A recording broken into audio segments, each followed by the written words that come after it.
Hello and welcome to this week's episode with The Hidden Medium. Today's episode falls into the life experience category.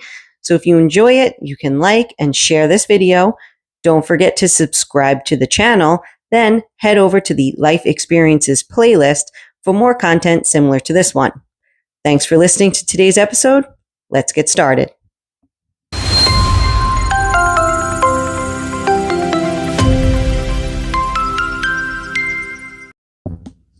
This week's episode is a story of a haunted hotel. It shouldn't be funny, but it kind of is. My husband and I had friends come to visit. These two are our longest friendships, dating back to 1996 when my husband and I met. They now have two kids, 18 and 20. The 18-year-old son had a baseball tournament in Fort Myers, Florida. So they arranged the family to fly into Tampa, have a meal with us, and then drive to the tournament. I always forget how much laughter we all have together, like those good, hearty belly laughs. Anyway, we ate and then they left for their tournament. Since the games ended on Sunday and they didn't fly out until Monday, they drove back up to spend more time with us. As they drove, my girlfriend asked if the Safety Harbor Spa was a nice place to stay. I told her that's where most everyone that visits us stays, if they don't stay with us.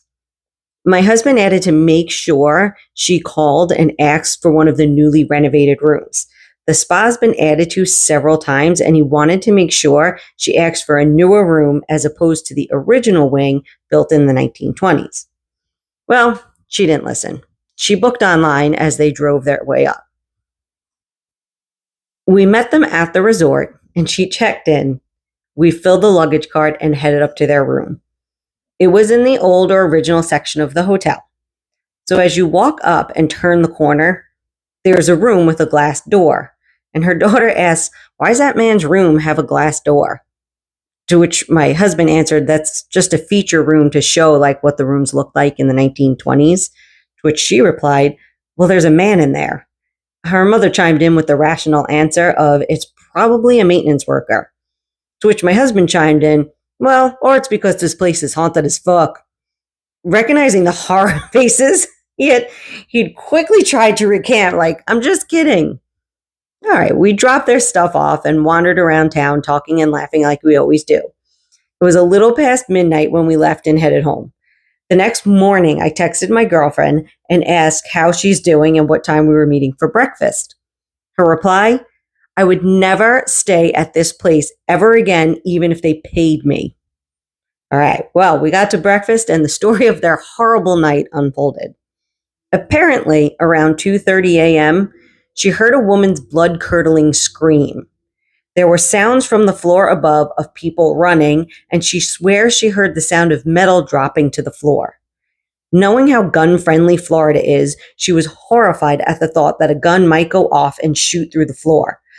FYI, only in movies do guns go off when they hit the floor, unless you have a malfunction like Sig Sauer, but that's a different story. Anyway, they fixed that. I leaned over to my husband and said to him, "Yeah, it was probably a musket." And we laughed in a joking tone as she called us a bunch of assholes. Her daughter chimed in that it had to be paranormal, but my friend was still insisting that it was the drunk people from the wedding that had taken place there the night before. The daughter explained that there is no way a person could run that fast in that little of a space. And the rooms are carpeted, so if a metal object fell, it wouldn't sound like it did. My husband and I tried to hold in our laughter, though I don't think we were doing a very good job at it. She continued to explain that she was lying in bed with her sneakers on, ready to leave, but was too afraid of bumping into a murderer in the hallway, so she stayed in bed, yes, with her sneakers on. Her daughter continued to explain that while she was waiting for them to wake up, she was researching on her phone, and there was a website that has a forum about the Safety Harbor Spa and Resort. Everyone is reporting hearing all the same noises and experiencing all the same events that they did that night. Every contributor stayed in the rooms 323, 325, 327, and they were in room 326. My husband said, "Well, that's why I told you to ask for one of the new renovated rooms, but you wanted to book online." She replied, half serious and half laughing, "I didn't think I had to do it because the place was haunted." So now she's willing to take plane and car reservation ideas from us, but we're banned from hotel reservations.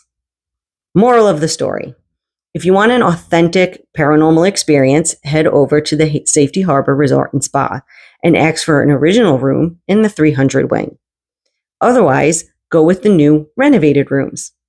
As a medium, I can tell you that most places are haunted, and certainly most hotels.